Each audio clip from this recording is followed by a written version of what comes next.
अस्सलाम वालेकुम, कैसे हैं आप सब लोग।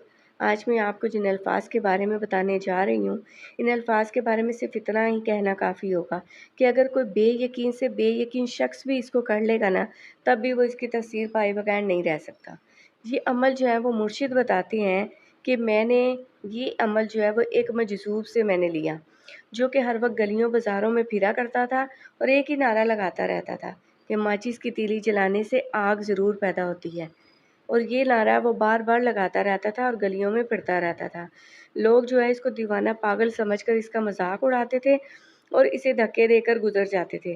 कुछ लोग कहते थे कि शायद बच्चे हों और उन्होंने गलती से जो है माचिस की तीली जलाई हो या माचिस जलाई हो और इसी आग में जलकर हलाक हो गए हों, जिसके दुःख में ये शख्स जो है वो अपने हवास खो बैठा।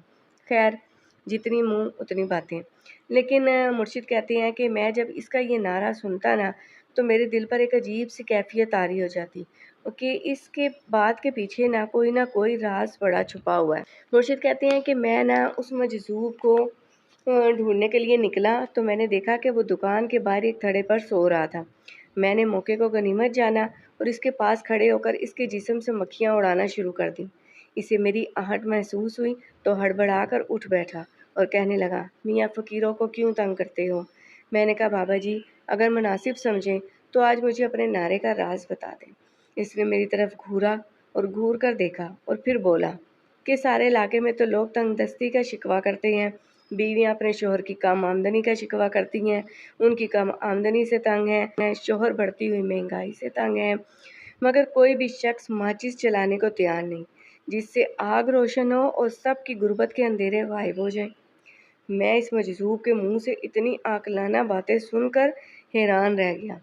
मुर्शिद कहते हैं कि इस आदमी को तो माशरे के एक-एक फ़र्द के दुःख का एहसास है।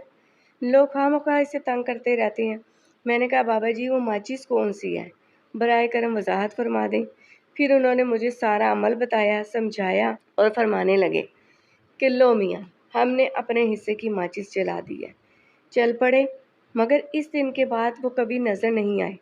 बाद में पता चला मुझे कि वो मदीना मुनव्वरा पहुंचकर वफ़ात पा गए हैं। इस मजज़ूब ने जो मुझे बताया, उनका फरमान ये था कि जिस तरह माचिस की तीली जलाने से आग पैदा होती है, इसी तरह ये अमल करने वाले पर इतना रिस्क बरसता है और इतनी सखावत अता होती है कि थोड़े ही अरसे में इसके यहाँ लंगर जारी हो जाता। बिल्कुल आसान और मुख्तसर अमल, फ़ायदे इतने के बयान से बाहर। आप भी करें और कुदरत इलाही के नज़ारे देखें कि जब किसी मकबूल हस्ती का वसीला अल्लाह करीम की बारगाह में पेश किया जाए तो क्या-क्या मोजिज़ात रोनुमा होते हैं। 3 काम करने होते हैं, लेकिन शर्त ये है कि तीनों काम सिर्फ़ ख़वातीन ही करेंगी, मर्द नहीं कर सकते। चाँद की 22 तारीख को सूरज गरूब होने के बाद आधी रात तक किसी भी वक़्त अपने घर के किचन की दीवारों पर उँगली से एक मरतबा ये अल्फ़ाज़ लिखें, जो मैं आपको स्क्रीन पर दिखा रही हूँ। या आपने अपनी शहादत की उँगली से दीवारों पर लिखना है, किचन की सारी दीवारों पर, दाएँ-बाएँ की सारी दीवारों पर आपने ये अल्फ़ाज़ लिखने हैं। दूसरा काम क्या करना है कि अभी से नियत करना है कि या अल्लाह, मेरे किचन में पकने वाला जितना भी खाना कोई मेहमान या रिश्तेदार खाएँगे, इसका सारा सवाब मेरी तरफ से नबी करीम सल्लल्लाहु अलैहि वसल्लम और नबी करीम सल्लल्लाहु अलैहि वसल्लम के तमाम घराने वालों को, बेटे-बेटियों, पोते-पोतियों, नवासे-नवासियों, तमाम अज़वाज मुतहहरात और ख़ुसूसन बिलख़ुसूस हज़रत अबू बकर सिद्दीक़ रज़ियल्लाहु तआला अन्हु के नाम-ए अमाल में हदियतन पहुँचता रहे। और तीसरा काम जो आपने, वो ये है कि जब भी किचन में दाखिल होंगी तो दिल ही दिल में एक दफ़ा पढ़ना है। ये अल्फ़ाज़ मैं आपको सामने लिख कर भी दे रही हूँ, सल्ले अलन नबील मुख्तार, सल्ले अलन नबील मुख्तार। इसके पढ़ने का आसान तरीका ये है कि इन कलमात को कागज़ पर लिखकर या मार्कर से किचन की दीवार पर लगा लें और लिख लें, ताकि नज़र पड़ते ही ज़ुबान पर कम से कम एक दफ़ा ये अल्फ़ाज़ जारी हो जाएं।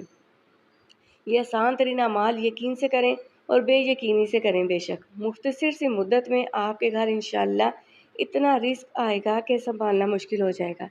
लिहाजा जी भर कर खुद भी खाएं और दिल खोल कर ज़रूरतमंदों को भी खिलाएं, मेहमान रिश्तेदारों को भी दावत पर बुलाएं। बस इतना ख्याल रखिएगा कि ये गैबी रिस्क ज़ाया ना हो, बचा हुआ खाना कूड़ेदान या नालियों में ना जाए। تاکہ قیامت کے دن ناشکرے بندوں کی صف میں کھڑا نہ ہونا پڑے۔ آمین ثم آمین۔ اللہ تعالیٰ ہمیں اس عمل کو کرنے کی توفیق عطا فرمائے۔ شکریہ۔